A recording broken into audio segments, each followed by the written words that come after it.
Hello guys, good morning. Yan ang mga chopper dito sa USC guys. Yan.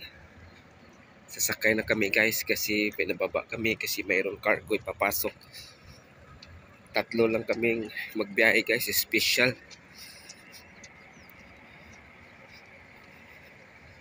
Yan.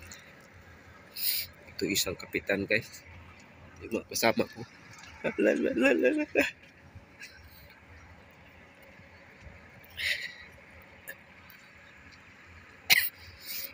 Ako ka siguro nag-aral ng aeronautic guys to. Baka ano na ko ngayon, aeronautics. Yan, ito yung chopper guys, yung sunrise guys. Yan, mga tatlong Amerikana. Ayan guys.